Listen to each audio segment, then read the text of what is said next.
So let's talk about more of what this means for your bottom line, your wallet. Our Money Watch team tracking the rising cost of products most impacted by tariffs. And for that angle, let's talk to CBS News senior business and tech correspondent Jolene Kent. Thank you for joining us today. So where will Americans feel the pinch of the tariffs the most? Well, right now, we're still trying to learn and understand exactly where the tariffs are going to hit. We expect to hear, as Willie reported later this afternoon, specifics from President Trump and the White House team on that front.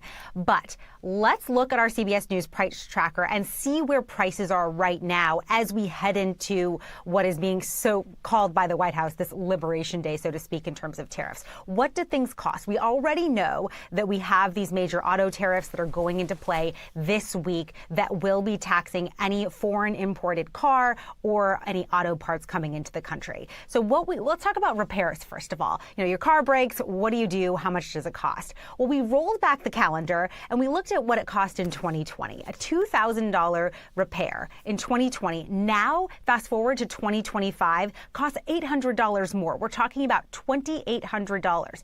Now, the reason this number matters is if you're sitting with a now $2,800 car repair for your vehicle, you can expect that to go up when it comes to parts. So many parts are imported from outside of the United States. Those are likely to cost more, according to the economic experts we've been talking to. And so that's just repairs. What about that monthly cost of insurance? What has that done? I guarantee you've already felt it. I know that so many people across the board have already felt this, but let's talk about a $100 a month premium back in 2020. Fast forward to today, 2025, that now on average would cost $120 a month. And as you think about how auto tariffs specifically would impact the car insurance premium that you're paying every 6 months or every month, car insurance will likely cost more because the price of the average car is expected by economists to go up. And then you also look at the cost of repairs and what insurance would cover. If parts and labor continue to rise, then that is also another reason why your car insurance would get more expensive. So that's the impact on the consumer, but let's talk about the companies who will be also seeing price increases. Any response to how companies in our nation are reacting to this?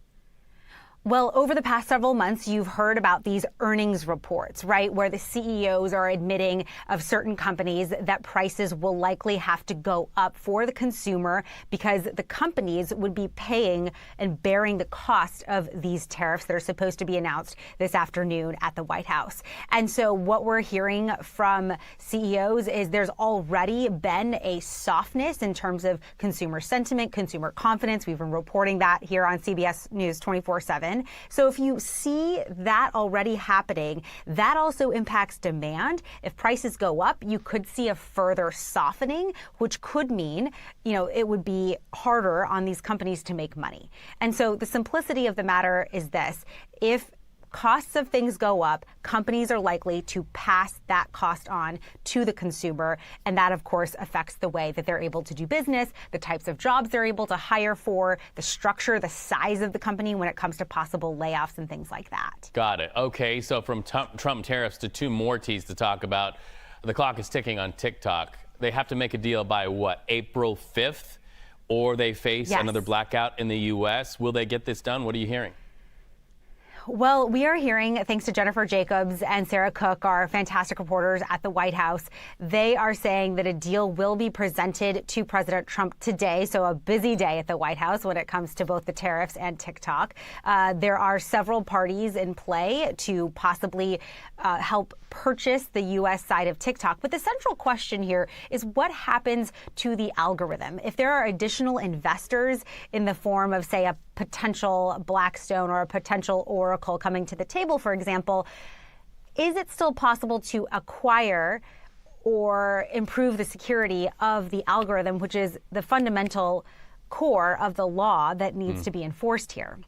So that's the big question at play. And of course, there is also some breaking news on TikTok. New York Times is reporting that Amazon has made a last-minute bid for the U.S. side of the company. We've reached out to Amazon and have not heard back yet. We've heard Amazon has some deep pockets. It'll be fascinating to see what happens there.